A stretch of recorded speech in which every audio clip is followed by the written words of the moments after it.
Hello friends, on the behalf of GTU Studies, me and Gattu Bhai welcomes you to this video lecture.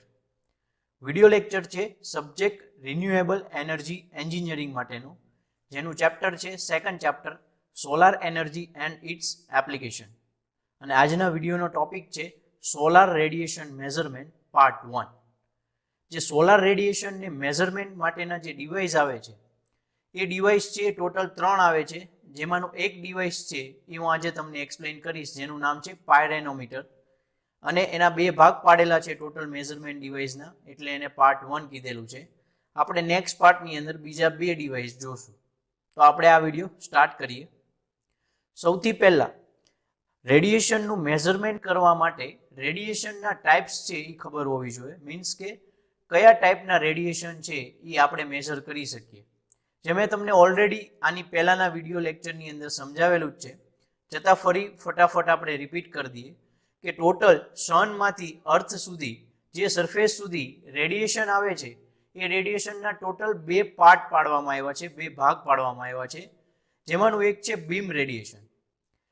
Beam radiation એટલે એવા પ્રકારના radiation એવા પ્રકારનું કે જે ડાયરેક્ટલી સનમાંથી વિધાઉટ ડિસ્ટ્રેક્શન ડિફ્યુઝ થયા વગર કોઈ સરફેસ પાસે પહોંચતું હોય તો એવા રેડિયેશનને આપણે કહીશું બીમ રેડિયેશન. સ્કેટર્ડ એટલે કે આડું અવળું વિખાતું નહીં હોય, સીધે સીધું આવતું હોય છે.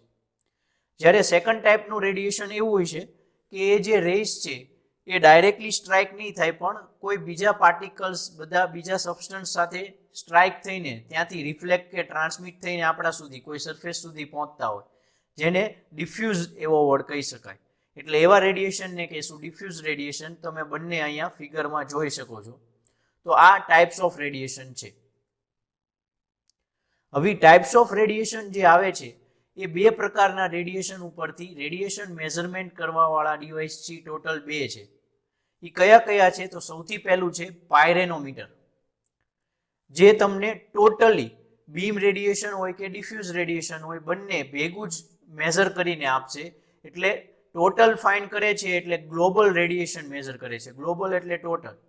અને ખાલી ડિફ્યુઝ રેડિયેશન મેઝર કરવું હોય તો પણ એ મેઝર કરી શકે છે.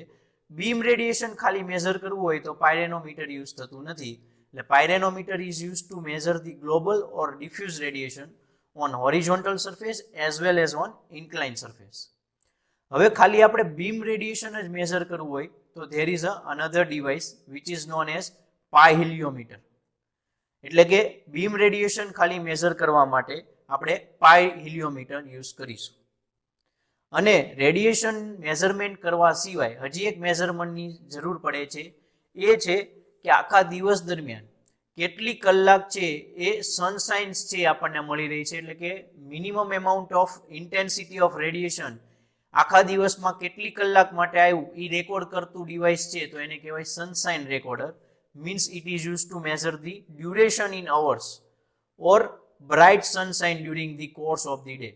સપોઝ આપણે એવું મેઝર કરી લીધું બાય કેલ્ક્યુલેશન કે આખો દિવસ છે 12 કલાકનો છે, પણ 12 કલાકમાં પૂરતું સનસાઇન આવતું એવું જરૂરી નથી. ઘણીવાર વાદળો આવી જતા હોય, ઘણીવાર અમુક ઇન્ટેન્સિટી છે ઘણા કારણોને કારણે ઓછી આવતી હોય.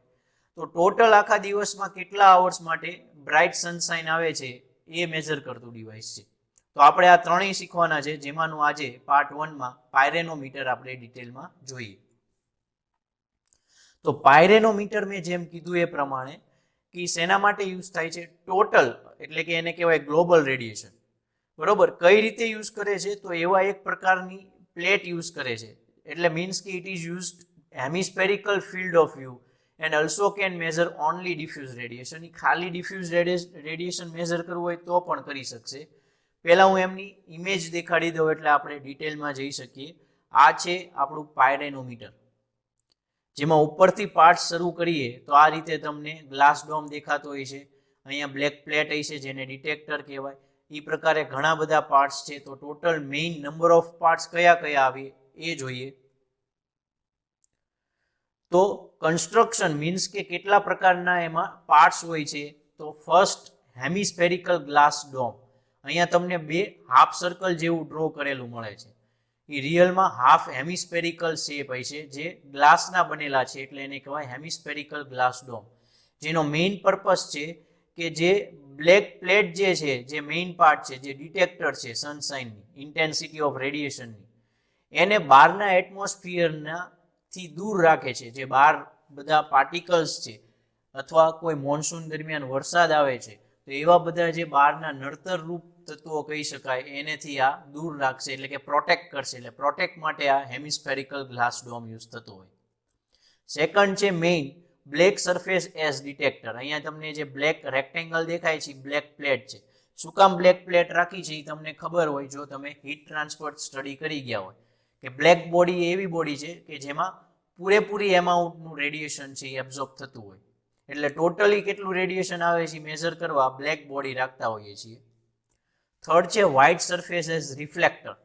બ્લેક બોડીની નીચે અહીંયા લખેલું ક્યાંય નથી પણ વ્હાઇટ બોડી છે, અને વ્હાઇટ બોડીની ડેફિનેશન એ એચટીમાં આવતી શું હોય કે જેટલું રેડિયેશન આવે એ બધું રિફ્લેક્ટ થઈ જતું હોય, તો એવી બોડીને વ્હાઇટ બોડી કહેવાય.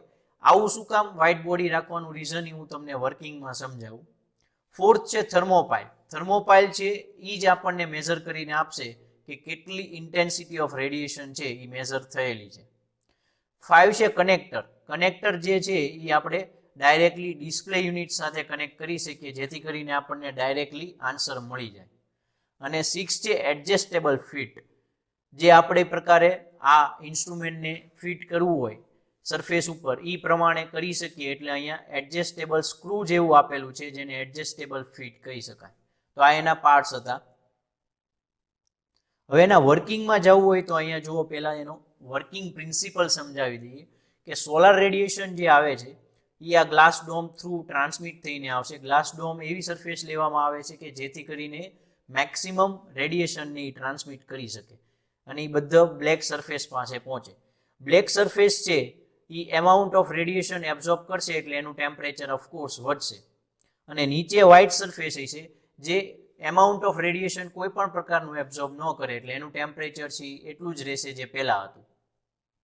રેડી? એટલે બ્લેક સરફેસનું ટેમ્પરેચર અને વ્હાઇટ સરફેસના ટેમ્પરેચર વચ્ચે ડિફરન્સ ક્રિએટ થશે અને એ ટેમ્પરેચર ડિફરન્સના કારણે થર્મોપાઇલમાંથી કરંટ પ્રોડ્યુસ થાય, વોલ્ટેજ પ્રોડ્યુસ થશે. અને એ વોલ્ટેજ કેટલા પ્રોડ્યુસ થયું એના ઉપરથી આપણે ઇન્ટેન્સિટી મેઝર કરી શકીએ. જેમ આપણે હીટ અને કરંટને લગતું, વોલ્ટેજને લગતું એક ઇક્વેશન ખબર છે H²RT, એની જેવું આ થશે. એટલે કે total radiation absorb by black surface, so temperature of surface is increased and temperature difference will be produce. અને એના કારણે શું થશે? વોલ્ટેજ પ્રોડ્યુસ થશે અને એ આપણને આઉટપુટમાં ડાયરેક્ટલી કન્વર્ટ થઈને જ મળશે. આપણે કન્વર્ટ કરવાની જરૂર પડશે નહીં. હવે મેં કીધું આપણે આ જે વાત કરીને એમાં બધા પ્રકારનું રેડિયેશન આવે છે બ્લેક પ્લેટ ઉપર, એટલે કે ડિફ્યુઝ આવશે અને બીમ રેડિયેશન આવશે. એટલે ગ્લોબલ રેડિયેશન મેઝર થશે. પણ જો તમે એ પાયરેનોમીટર છે એની ફરતે આવી પ્રકારની રિંગ લગાડી દો જેને કહેવાય શેડિંગ રિંગ, એટલે કે પાયરેનોમીટર વિથ શેડિંગ રિંગ, તો રિંગ છે એ બીમ રેડિયેશનને આવતું રોકશે.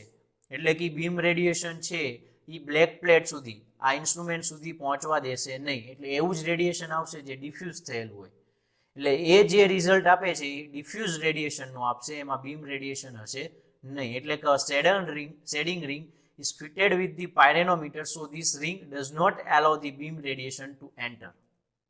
So pyranometer can measure only diffuse radiation with the shading ring. અને આ શેડિંગ રિંગ છે એ આપણને એક ક્વેશ્ચન થાય જ કે બીમ રેડિયેશન તો છે સનની પોઝિશન પ્રમાણે અલગ અલગ ડાયરેક્શનમાં આવતું હોય, તો આ શેડિંગ રિંગ પણ એ રીતે જ એડજસ્ટ કરેલી હોય છે કે પોતાની ડાયરેક્શનથી ફરતી જાય. એટલે કે it can be adjusted as per the latitude of the place where the measuring instrument located, જેથી કરીને બીમ રેડિયેશન છે એને એન્ટર થવા દે નહીં. એટલે પાયરેનોમીટર સિમ્પલ એ આવે અને વિથ શેડિંગ રિંગ પણ આવે જેથી કરીને તમે બંને પ્રકારના રેડિયેશન એબ્ઝોર્બ કરી શકો. બીમ નહીં, ટોટલ અને ડિફ્યુઝ. પાયરેનોમીટર છે એ મોસ્ટ ઓફ કેસમાં યુઝ થાય છે. એનું મેઇન રીઝન છે the accuracy of pyrometer is about ±2%. આપણને જે આન્સર મળે છે પાયરેનોમીટરમાંથી એમાં અને એકચ્યુઅલ જે આવે છે એમાં ±2% નો ડિફરન્સ હોય છે, વધારે નથી હોતો. એટલે એવું કહી શકાય કે એક્યુરેટ રિઝલ્ટ આપે છે.